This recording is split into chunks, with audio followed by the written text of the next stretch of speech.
Namaskaram. Thank you, Sunitama, for reminding my background. I must thank the Professor and HOD Veerakumaran ji for hosting me today. I'm also thankful to other faculty members, senior people who thought of making this event with me, especially maybe Sunanda of CCBM. But I'm here because of probably two people. One is your earlier dean of the university, Jagadish ji, and earlier professor of your department of management, Sukumaran ji. 2015, almost the same time, November 24th, I was physically in the college talking to the agri management students. It's glad to know that the agricultural university has a wonderful college in concept, College of Corporation, Banking and Management. And so nice that though not even distantly have got any association other than visiting 2 times or knowing few people around, I am being considered for having a dialogue and interaction on this day of the foundation day, a great day of celebration of Ruby Jubilee 40 years.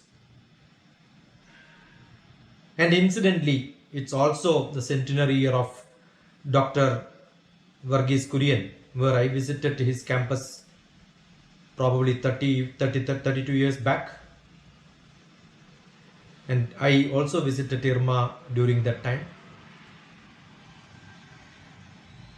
So nice that the Cooperative Week celebration is also along with this. So all the best wishes for all the 3 great events. One of the most interesting activity which I did during this COVID, or the discussions wherein I got involved, being from an agricultural family from Kerala, traditionally having sufficient exercise of working with the field and mud. The other day I was on an environment summit in relation to the COP26 in a center in Hyderabad. I stay in Hyderabad now. Was called the Earth Center.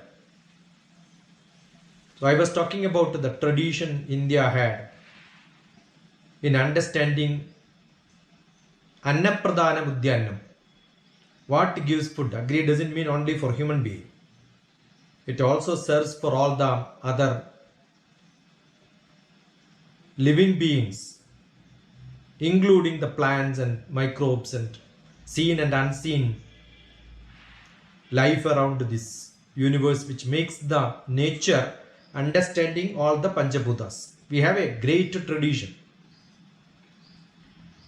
And I'm sure this institution who is making people to understand or foster the managerial and entrepreneurial manpower, that is what it says.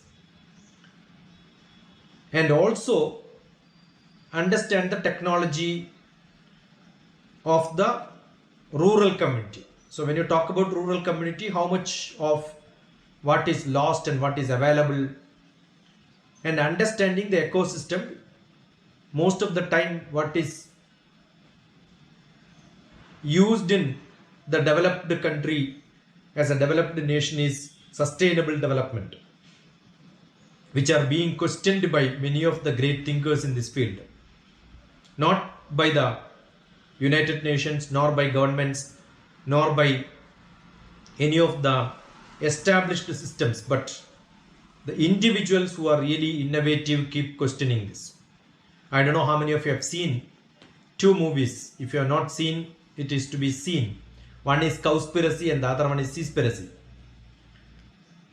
The Seaspiracy came in this March 2021, which are real eye-opener for me to understand the science of ecosystems and how beautifully people have to be. It is not development, it is not sustainable development, it is understanding the real purpose of the whole cooperative model. Cooperation is not between human beings to earn money and do business, though that is what is being seen by all of you today, where I was listening to some of the lectures. It was not a comprehensive, holistic, all-inclusive, because we, that means me, human being, and my fellow brothers and sisters. That's not good enough, because health problem starts when you are becoming more selfish and how selfishly you are exploiting the nature. I work with an organization which is very close to a cooperative farming activity which is in Hyderabad. Any one of you who want to have a practical life experience of understanding how the farmers have got joined together to own the land and run the business until it makes a product out. It is not that living 1/3 of your life so lavishly and then you understand your problems when you cross 40. I remember long years back on the holistic health system, I wrote an article and the article title was 40 plus. And your institution is now onwards, from tomorrow onwards, 40 plus. And 40 plus have a lot of problems for the human as well as most of the institutions. Unless you do a rejuvenative massaging healthcare, the old age problems will start, definitely for the organization also. I was looking at the alumni wishing the program. I'm sure an organization becomes high not based on how many number of people you produce. It depends on how many of your students established in business who makes part of the development of the nation. Second, how many of them are in the rule making and rule sustaining establishment like administrative, probably legislative, and also in the judiciary. Do any one of your students play a great role in creating it? It's nice to have theoretical knowledge about what happened elsewhere and then start reproducing. I am very much conscious about the topic given to me to talk today, and that is on recent trends in higher education. Having said this, or observed what is happening in your college, having seen millions of teachers and millions of students across the globe, experiencing crossing geographical regions up to Fiji and in the west up to United States of America, I find a lot of changes in the days to come after the Professor COVID made the life of different people in different styles in this world around. One is online learning will be the most thriving. Though COVID may stop, online learning will not stop. And there has to be a practical learning which need not to be listening from somebody's mouth. It is from somebody's practical experience. Bharatiya Shastram always believed about Acharya. Acharya is one who practices. Acharya is not one who mugged up some book and then produced knowledge and then given to some next generation. Unless you work yourself as a model, role model. If you look at medical system, doctors are professors. Professors are doctors. Once they practice few years, they keep writing the name that they are professors. Unfortunately, most of the other so-called professional, including engineering, agriculture, veterinary, maybe veterinary teachers are also practitioners, but most of the other, they are not practitioners, they are not involved in the day-to-day activity, they only blah blah blah.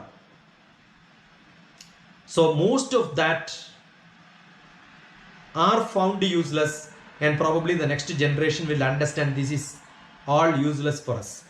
But still India will survive with it, because education is not in India to provide job education is to close those people who are young into some cabin so that they will not create problems in the society probably. Otherwise, non-productive, mostly non-productive is what is academics. The last job which I had was as a professor of mathematics in one of the universities, and which I was teaching the professional students to get into the market. I was talking to them on logical reasoning, analytical skill, mathematical ability, communication skill, and the topic was called campus to corporate. And I find most of the time they are unfit to get a job because their education system made them to mug up. Understand, in most of the Western countries, the world understands in a different style. Even if you are a master's in English, I don't know how many of them will pass an IELTS English proficiency test conducted internationally to check the standard of our, especially South Indian English professors. The more initiative will be to understand how the workforce development happens and how practically you can fit into that. What education is required for such activities will be the focus. There will be a lot of closures, there will be a lot of merging institutions that could happen. Already it happened in the West. Probably in India it will not happen because educational institutions, including educational institutions, it is more than giving education, it is for the staff to sustain their life under the government system or maybe the private system everywhere. They want to employ people so that employability is assured. Otherwise, the standard will not be like this. It's only accommodating people. China is probably progressing and growing because they conduct examination for the faculties every year to test whether they are developing themselves. Therefore, a standardized testing, like any product, is being done. I keep saying education is only the business in which the product doesn't have a quality assurance. I can teach 100 children or all of them become useless, still my salary is guaranteed. That's a pathetic situation of teaching in India, especially in India. The permanency is not, most of the people think that permanent is required. No, permanency makes people not to act effectively and efficiently. Western system doesn't believe in permanency, they believe in accuracy, quality and good deliverance. And if that is guaranteed, I am sure, though India had a lot of government institutions, equal number of or more number of private institutions which are uncontrollable in the standard. That is why most of the students, even after post-graduation, go for coaching centers and coaching and tuitions and such activities which are quite alarmingly dangerous. So what is required is look at education internationally to understand the quality and try to implement little bit of that. I am sure new education policy is not going to make any difference. I gave around 100 number of lectures in new education policy.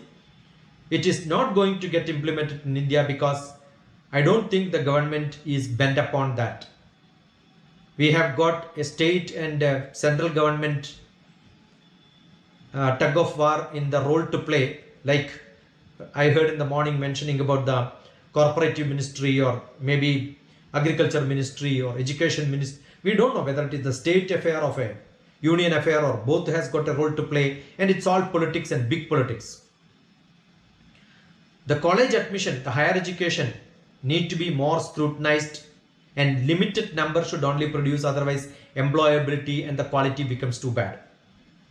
We have large number of teacher requirement because we have large number of colleges, and therefore most of the PhDs are manipulated and they have no interest in real research. It's all bogus and stupid sometimes, except in the national institutions like IIT Though we have a lot of private institutions, they claim that they are the best. I'm sure still the queue for IIT, IASC, ISER and such science institutions are much higher. Unfortunately, we are not able to create such good institutions for other, though IIT started MBA and such professional institutions which are practically useful. Probably in agriculture, agri management, agri production, if any institutes have to progress and say after 40 your institution need to be shown its identity, I think need to revamp, think and then understand there are a lot of things to do to show that yes, you have an identity in the country. I am not talking about a small state like Kerala. So if you look at in India, if anybody who has a education in the background in which you are giving, like either a graduation, PG or doctors with the PhDs who want to do a postdoctorate, I don't think there are beautiful institutions where I can suggest. So education is a big challenge, especially because the humanities demands have been reduced. People are looking for applicable, applied, interdisciplinary, developmental, technological subjects. For competition becomes more in this field because most of the people who were supposed to study traditionally humanities and arts and all that have jumped into these sort of subjects. That is why there is a big rush. And when there is a big rush, there is a demand and supply problem. So the quality becomes less. The fundamental skills which are required for a student to understand the subject, to become a researcher, to become an innovator, to become an entrepreneur, to become a practitioner, to become a professional is lacking too much because of different reasons. Probably we should start blaming from the lower class education because everybody gets a pass. Even if you don't understand the syllabus, you don't write well also, still you can get higher education qualifications. And the faculties and staff and the students, there is a big divide. It is not commitment to the organization what is happening. There is an administrative blot also happens. India cannot afford having thousands of universities where around 50,000 of colleges and 1 million professors and maybe 30 million students. 1:30. So 1 million, 30 million. We cannot afford. But we talk about socialism, inclusiveness. So higher education, good teaching quality, financial, the privatization, quota system, political, moral issues, quality change, the gap in supply demand, the low quality institutions which are coming up. No project based learning. Unless you practically get into the field to do a job and then document them, I'm sure professionally you cannot be. So all the academic projects which are done is also practically useless because they don't become applicable. So most of the students becomes ineligible to get into higher education in the best institutions ranked the great best in the world because we don't have a strategy. So serving industries are what is generally fed by Indian, including the technocrat, IT and any other institution, not any innovation. So why am I saying this? Suppose in any bright student, brilliant student wanted to get into a best institution, you need to work. And there are a lot of possibilities of understanding the nitty-gritty and the methodology, learn everything what is being told. Even today there were a lot of experience sharing. So as a student, what is exactly required to understand? Let me understand this and then create a model. Probably in the whole world, South Africa is looking for such a model. There are a lot of opportunities. I was very glad to see that some of the students from this college also is established or are having tags in Africa. On 20th, I am going to have a dialogue with the South African people on looking at how youth power can be given, how industrialization can be done in South Africa with not even South Africa, the central, south and the north and the west and the east and the center, all that lot of people are going to speak, not me. The people from South Africa is speaking under my umbrella, which is called the Social Craft Foundation. So there are requirements. I am so glad that I am from M.V. Raghavan, who was the corporate movement person in Kerala. Though politically he was being thrown out sometime, those people who are so cooperative fails their cooperation, and I'm sure they don't succeed for longer time. In the short time they succeed. That is what is the politics of Kerala speaks to most of the time. The agricultural corporates has a key feeding for the world. So understand what is happening in our field, and then be a messenger, be a model with all the knowledge which you gain in the theoretical class. Therefore, you can create projects which can be proposed for your PhD abroad, your higher studies abroad, masters abroad, because most of the masters program in the best universities abroad also is not with like a classroom study with a professor. You have to have a good tie-up. How is it done? The higher education, where most of the time what is lacking is, like this program we have got a lot of speakers coming. I don't know how many students will interact with the speakers and the teachers and have a dialogue to understand every word what they spoke, because we don't get time to expand it. What is that you spoke? I got to this point. Will you be able to explain it further? So I'm sure that creates a network. That networking, that relationship is what is communication. Unfortunately, in the students, especially in South India, it is lacking too much. I don't know how many students understand the SDG, the Sustainable Development Growth plans in the United Nations. I have not seen the agricultural college or maybe MBA college seriously discussing about it and being aware. Because when you go for admission to some other country in the West, they will ask how many such discussions you have been involved. Are you aware of what is happening in the world? What has happened in the COP26? Why it was a failure? So many things. Apart from what is happening around the world, like today there were mention about Amul, there were mention about Milma, there were, I don't know whether it is there, the farmers, IFFCO, the farmers cooperative societies, and there are a lot of, like Gujarat has got a fisheries central cooperative associations, IFSS, NAFED, National Agricultural Cooperative Marketing Federation of India, where I am working with an institution called INACRS, where there are a lot of innovative modern technology of marketing, producing and distribution. But more than that, the land ownership itself is distributed in a corporate model, the cooperative model, and the institutions run in a corporate model. So it's both cooperative and a corporate model. So this is how it is to be. So do you have such examples to show when you go for a PG program? So I'm sure people who are looking for higher education is not for graduation, but they are looking for post-graduation, PhD, postdoctorate. So you should have the working experience, because the subject is not what is just to be done theoretically. How many of you have wet your hands, understood and touched the soil and the water to find out the taste of it? I'm sure with that background, if you try for any good institutions across the globe, there will be a lot of chances. And many people look at, do you want to get education and come back? Or do you want to play a role in the development of the nation? I'm sure everybody has got the role to play. Amandram aksharam nasti, nasti moolamanaushodam ayogya parusho nasti, yojagaha tatra durlabaha. So that is what the corporate movement itself says. Everyone has a role to play.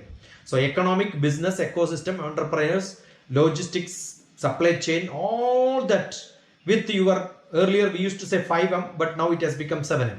Not money, mission, men, market and material.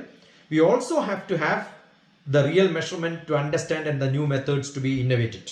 Suppose you are a working professional or entrepreneur or service professional, academic faculty, government officials, researchers, homemakers, unemployment graduates, what role you have to play in the field is to be understood and define what growth path you have to take in going to different organizations abroad. So what will happen when you choose a different country for learning? You should know, are you going to learn there and come back, or are you going to be a permanent citizen there? What job you have to get, what sort of education you have to do there, all that has to be decided. Most opted countries probably to get into education in business and development and agriculture and all such accounting, finance, marketing, supply chain, operations management, entrepreneurship, human resource management, information systems, international business, business law, the management strategy, digital marketing, all that happens in USA, Canada, Spain, Austria, UK, and such countries who are creating leaders. That is why they also, even you can go to see Chinese people, they migrate to all these places for education. So if you wanted to migrate to Canada, probably you should look at that. You want to get educated and come back, probably USA is good. Rare chance. But you want to finish it faster with a lesser payment, probably UK is one of the options. You want to have a free education, probably you should look at Germany or something like that. So it depends on what you want. It's a huge area to be covered. I think I have to stop here unless there are a few questions, because there is no point in talking about what happens in Canada, Spain, Kenya, Bangladesh, Italy, India, where your focus is not understood properly. So I wish we have a dialogue, some questions, probably then I could elaborate or give some examples on this. Good enough. It was a wonderful introductory remark which you just made it, and we already informed to all our students to raise questions to you on higher education issues. Yeah. I think that they will be just coming out with questions. Good. And they will post it in the chat box very soon. Yeah. The brainstorming is going on, it seems, in all classrooms. Welcome. MBA students, PG students, PG means MSc students, then UG, BSc honors students. They are all sitting in their own classrooms and observing your class. Good. So they will come up with questions. Glad. We will wait for 1 or 2 more minutes. Yeah, sure. As long as you want. And take some questions. Yeah. Let me start with one question. Yeah, sure. Welcome. That, as you said, you have discussed this new education policy in more than 100 forums. Yeah. So that might have given you better understanding about how the people are just thinking. Yeah. And that might have draw you to conclude that it's nothing going to happen even after new education policy is implemented. Yeah. But still, I have a question which is in my mind for a long time. As you said, we are just having the system which needs to be revamped. Absolutely, there is no second thought in it. And we need to redesign our course curriculum. And compared to the traditional government, public sector or public funded institutions, private institutions are thinking differently and trying to adopt the so-called European model or developed countries model. How do you think about that one? Is it true? Are they really just working on that line and trying to build competency among the students to come out industry friendly, employable graduates? Yeah. If any change has to happen in government, probably it needs lot of things to happen. See, for example, if tomorrow government says no agricultural universities, only universities has to be there, because that is one of the proposals. There should not be a specialized universities. Universities means universal. The basic concept of Sarvepalli Radhakrishnan's university concept is what is the new education policy. That's why I said there is nothing new. That traditionally we never had a specialized universities. So it will never happen. But I am sure if a private university need to do it, it doesn't have to have a lot of problems. It can just adopt it. Correct. So therefore, most of the private universities if you look at it, they have got a management, they have got engineering, they have got agriculture, they have got a veterinary, they have got medical science, everything under the umbrella. So in the new education policy adoption, private university has got a better advantage because it's already half of that is there. And second one, the collaboration with the best universities abroad and then putting them together on. I'm sure there are a lot of problems in the private universities, but still they are at a better advantage of collaborating with the abroad system. Because you cannot do it unless you have got a hierarchy of thoughts. Here one chairman of the management committee is good enough. When a faculty goes and says, I want to have a collaboration, you can just happen it overnight. So I'm sure the merit-based study which private institutions are playing in the West is not happening in the same style in India. Most of the abroad universities, if you look at it, many people go for higher studies. All of them are private universities. Very rarely we go to government institutions, or not many government institutions run there. It's all run by trusts, run by private institutions totally. So I am sure the collaboration between the private university in India and many abroad countries are going to happen. Therefore, the people flooding from India for abroad for studies will reduce. One. Number two, I can have a collaboration with some Australian university or African university and take students from those countries to come and study here. Because I am offering a much cheaper education system in my country, because we don't see many students from abroad coming to study in India. Only Indians go abroad. So I'm sure there can be another flow happening if the higher education is opened up for people, international students in India. And government will not be able to give such facilities of hostel in different categories of, I'm sure socialization, equality and all will come into picture. But a student must be able to pay less and get a common accommodation. Those who can pay more can be given a higher accommodation. All these flexibilities are much better in a private institution, which is happening in India in many institutions. So it will get more and more popularized. Therefore, India having collaboration with other nations, attracting students from abroad here, giving Indian students an international standard academics also will happen. And therefore, it demands collaborating with the industries, collaborating with the, not industries alone, India alone, internationally. I have seen the best entrepreneurship cell, the incubation center in the whole Asia is in one of the private institutions in Warangal. I went there to give a lot of lectures on design thinking, and I'm sure that flexibility of establishing such institution by drawing money from different, including the government funding, is given there.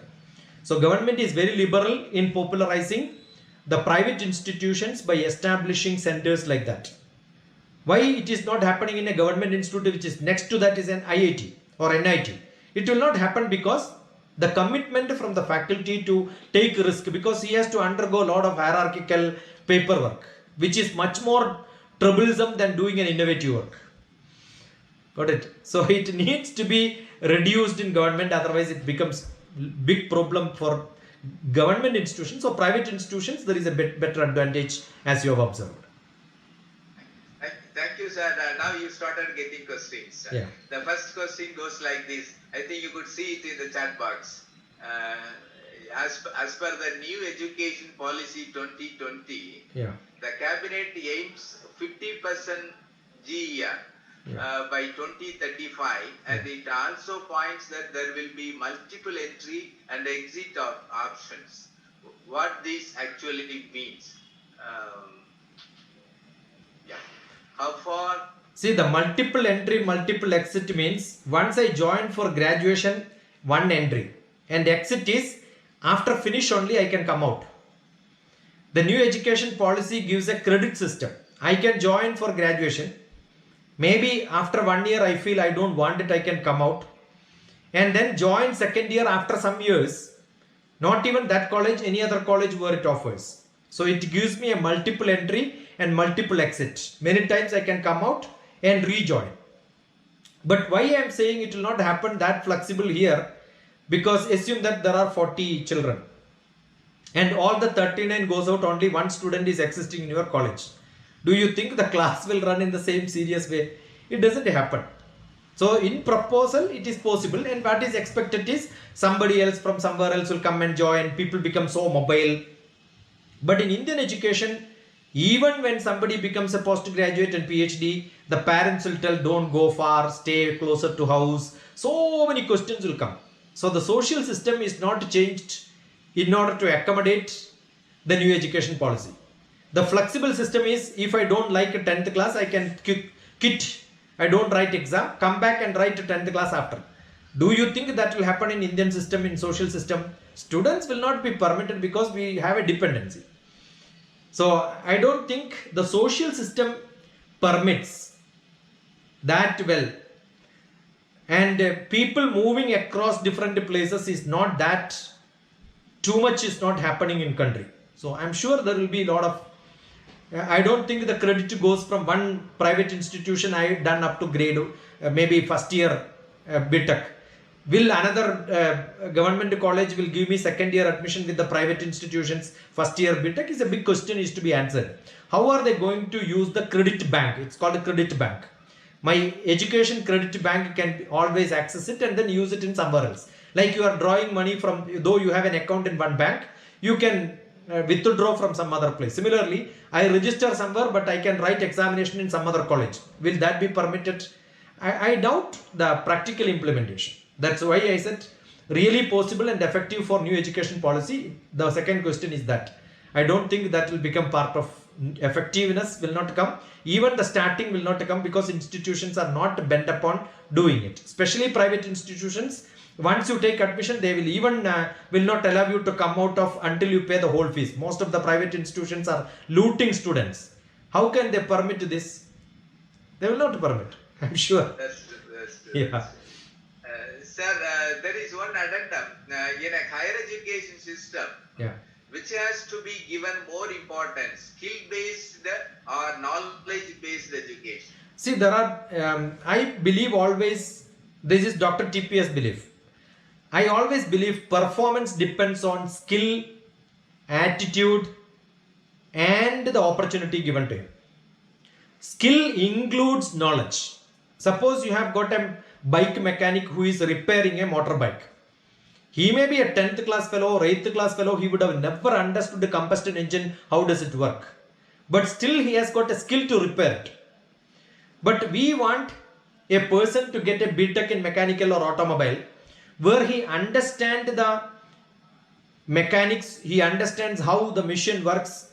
But the problem today in India is he don't even open a combustion engine, or he don't even see the inner part of anything. So both skill and knowledge has to come together. It is not skill based or knowledge based. It has to be skill and knowledge added together. And then only the opportunities will become better. Your attitude also will change. Assume theoretically I know how to cook, but I am not going to be a good cook. Theoretical cooking is not essential. I must have practice of doing it many times. So the skill development is very, very essential. There are a lot of computer science scientists, but they must not have even, they don't know how to work. When I go to some universities, I will see a computer science, many people are there, but still they will not be even able to project, they will not be able to access internet, they will not be able to connect to system, they are not able to switch on their own machines. So how a scanner or maybe copying machine, how do you call yourself an electronics engineer? How do you call yourself without having the skill? You know how the scanner works, what is the resolution, how the matrix is working, how the transformation happens, how the image processing is happening. But that doesn't mean you are a good photographer. When you wanted to take a picture, you should have the ability to understand the practicability. So vetting yourself in the field is what gives you a lot of skill. Unless that is why in Western country, most of the professors are working in some company, they become consultant into the university. University professors become consultant in the company. Then only they are considered as good professors. Not on theoretical. But you need to have academics. If I want to write my paper and then publish in a journal, I need academics. So knowledge is also essential. So a combination of both skill and knowledge. Now I am a chairman of the R&D committee for international Internship University, International Internship University, IIU. What happens in my university, International Internship University, is slightly different, or maybe just the reverse what is happening in the normal universities. In the normal university, you have a classical normal classroom pattern and you go for internship as practical work to get some skill. Rarely people go, but in paper it is there. This person went and worked in such places and somebody certifies. That is happening. But I am thinking about somebody who left his education because he wanted to do a job. People have their own problems, family problems, social problems. He was not able to get accommodation in some colleges where he wanted, not the course what he wanted because the merit was not there. Examination, the marks were very less, not manipulated and given free like what is happening today. Many specialized countries where education is very strict, they don't give very lavish marks. So he was not able to study further. He was not able to get into a university degree. But he has got huge experience of working in agriculture. See, for example, I know the person who wrote this book, or who talks about agriculture and different eating patterns and different food patterns and all that. I am sure there is nothing wrong in offering him an agricultural PhD. In acres is being run by somebody in Hyderabad. I'm part of that institution who has got maybe 3,000 acres of land now, where hundreds of farmers are collected together to make this happen. Don't you think he is eligible to get a corporate farming entrepreneur business PhD? So probably what we do as International Internship Universities, offer him a degree of doctor so that his dignity is maintained. So identify skill and add knowledge to him, or maybe ask him to document it. In case if he is not able to document because his education is lacking, probably we will supplement with a number of supportive people around him so that his knowledge is documented, so that becomes a knowledge for the rest of the people to study. So skill and knowledge needs to be clubbed. That is not happening is what I was trying to say. So that question is so wonderful, it becomes a appendix or maybe a supplement for my earlier answer. So thank you. Thanks a lot.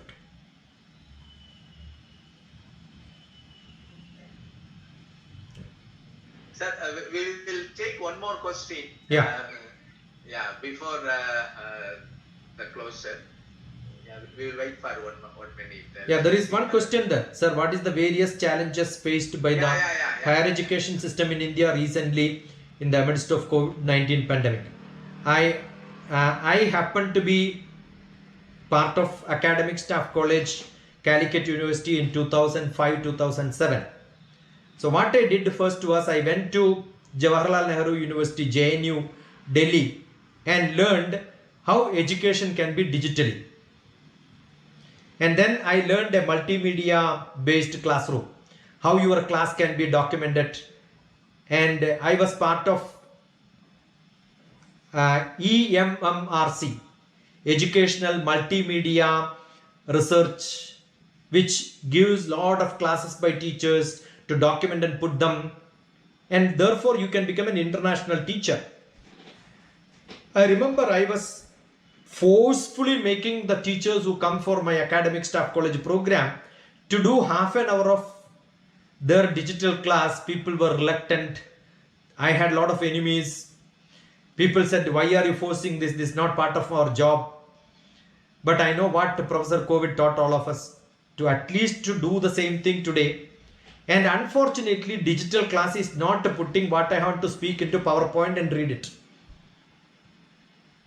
Digital classes are not that. Digital class means not the text being put it into typed form so that it becomes convenient for me to read from the PowerPoint. That is what most of the digital classes, which is actually fooling. Digital classrooms, I must take some sufficient examples, put them into my screen, audio, visual, and give sufficient references so that you can put it. See, for example, this lecture is I am going to post it onto my YouTube. So in the last 600 days of COVID, I must have posted more than thousands of my lectures. DrTPS, just search Dr. DR, T for teachers, P for parents, S for students. That's my name, TPS. So look at DrTPS, you will see thousands of lectures being posted. So that is becoming digital. How many teachers have produced their classes? That means you need to know how to edit the video, how to put them. See, there were some lagging, no question time. So what I do is I record all this. I am digitally capturing my screen. I've got 2 cameras kept there. I've got an audio system here. I have to put all of them together to make a production. So I do a video editing for my own products. So soon after that, tomorrow or day after tomorrow, I will post it. So when I post every day, I am digitally becoming active. COVID did not teach most of the teachers these practices. What they did was, instead of reading in the textbook, instead of writing on the board, they have a PowerPoint and then change. They said, I am a digital teacher. That is not a digital teacher at all. The multimedia teachers are where actually the teaching need not happen. Students should have a lot of questions. I can interact with the students at any point of time. The digital class is so flexible. It is not with the fixed time. My lectures, if there are no interaction, I can post it onto my video, ask my children to look at it and come back to me whenever they want. And probably I can schedule my class based on my time and my students' time. So this flexibility is used probably. We are moving closer to the digital scenario. And there are a lot of one-to-one interaction which can happen. I am saying not even one-to-one, people don't even show their faces. Today also we are seeing. Actually what is to be done is, a digital classroom is, in one window I am able to see all the classrooms. The other day I had an interaction with the Korean students. Do you think I will speak and the Korean students stay in Korea? I am seeing them on my screen. I am having classes with the South Africa. I am having classes from different colleges across. So I make sure that my students are there, they interact, they ask questions. That is how the digital media need to be controlled. Not like recorded things are being not told without interaction. Actually, digital media gives you a lot of opportunity for interaction, because in a classroom you cannot put your questions in the chat box. You have to ask, you have to wait for the teacher to complete and then ask. Here, as you think, you can type in so that the questions will come online. Correct? So these are all advantages. There are a lot of advantages. And another thing, assume you missed it. You did not understand. You can always pause me. In a physical classroom, you cannot ask the teacher stop. But here, I am the controller. So the advantage is I can stop. Well, like I can play it at any midnight, because it's already recorded and kept. So digital class becomes powerful not when it is digitally live given. It has to be stored and produced as a product. Like every TV program, if I miss the news also, I have no problem. I can again listen in the YouTube. So such stored, suppose any institution in Kerala, I don't know, including your college, all the lectures are available on YouTube today. Then your college has gone into digital mode. So that every student, even though next year, you don't have to teach the same thing unless you have invented some new knowledge.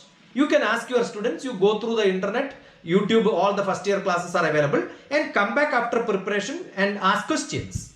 So the classroom should be only an interactive classroom.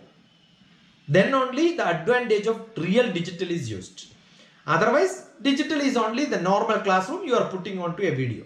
I think people misunderstood video class as digital classroom. No, it is not video conferencing. Digital classrooms are flexible and examination also is digital. Means what? It is not a fixed time 11 o'clock to 12 o'clock. Digital examination means I will put my questions and people can pick up random. So there are a lot of small videos, like repository system for many videos are being kept.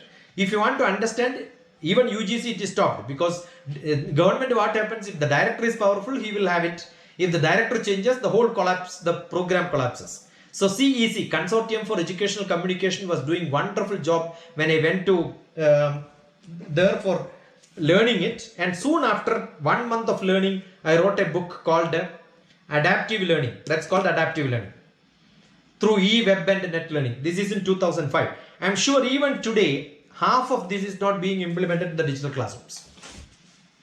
I remember when I was talking to some BEd teachers on how to make augmented reality. I don't know how many teachers of you have got an augmented reality in hand. But they said it's very difficult, it's a big word. I just showed on the hand saying soon after my class. I can put many things beside me and then speak. So I can do this. So you have to understand augmented reality, artificial intelligence, everything put into your class effectively. Then only you can say you have digitally grown. Yeah. So it is not done. It's only video conferencing classrooms. We can't call it as digital classrooms. That's true, sir. That's a wonderful session we had it. We are very much happy with the session and the interaction. Thank you. It's really beneficial. I think more than the students, it might have enthralled the young teachers as well. We are very much humbled with your presence and deliverance. Over to Sony Solomon. Thank you, sir. Thank you. Thank you. Thanks a lot for hosting me. And I had a beautiful interaction when I came there in 2015 with a lot of faculties, teachers, students. Maybe after some time we will also call you. I was very happy in off campus. But I'm sure digitally people can come and contact. My number is there. My contact is there. Anytime you can contact. Yes, sir. So thank you, sir. Welcome. All the people are welcome to contact me. Over to Sony Solomon. Okay, thank you, sir. I would like to thank our distinguished speaker, Dr. T.P. Shashikumar, sir, for making excellent talk in recent trends in higher education and making this section interesting and meaningful. Thank you, sir, for giving valuable insights on higher education, sir. Thank you. That was Dr. T.P. Shashikumar, who has critically reviewed the present the educational system in India, and has pointed out that it is not enough that we study the theories in the classrooms, but it should be supported by the practical knowledge. We should understand the ecosystem that's around us and the rural economy around us, and what is the sustainable. It should be a sustainable development also, and one should be aware of how the economy within the country and also the outside the country, how the international economy is also moving, and lessons should be learned for which the teachers should be first of all equipped. He has brought in, he has drawn our attention to the fact that the traditional system of education in India, and also the fact that the teachers those days were acharyas, and it means that they had practical knowledge also. Now, we just aping the Western educational system is not enough, but we should imbibe the best qualities in the Western educational system, in which the teachers are having their association with the industry, and also industry is also depending upon the educational system.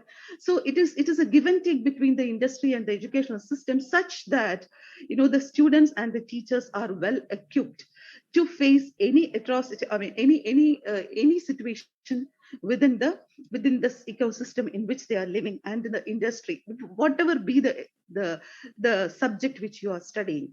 In the context of India has also lots of opportunities as far as these kinds of educational system is concerned, because he has pointed out that one of the institutions in Warangal is offering a world-class education, imparting enough of practical knowledge also, and so which means that it is not alien to India. It can also be, these kinds of institutions should be growing in India also. But one of the major hurdles is that too much of interventions, the red tapeism is preventing the governmental educational institutions in incorporating these kinds of situations, these kinds of things into their educational system. But we have, even in the government system also, we have some excellent institutions, he has said. And more so, the practical knowledge is imparted more in the case of science institutions like IISc, and even some of the IITs, etc. But in the social sciences also, such kinds of practical orientation has to be given, so that the students, when they come out of the educational institutions, can serve the society in which they are living. So there is a need for revamping the educational system, and he has also pointed out some of the hurdles in implementing the new educational policy. So, and he has also emphasized the need for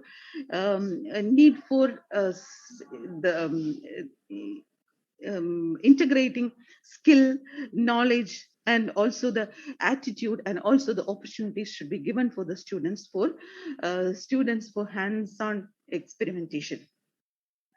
So, and the impact of, as an answer to the various questions which has been asked by the students and the faculty, he has said that the COVID has changed the way this education is delivered to the students, but at the same time, what is the digital imparting of education is not what we are at present assuming to be mastered, but there is much long way to go before we sleep. So thank you, Dr. Shashi Kumar, for giving a wonderful lecture on the educational system and the recent trends in higher education. And on behalf of CCBM and also on behalf of Kerala Agricultural University, I express our heartfelt gratitude to you. Thank you, sir.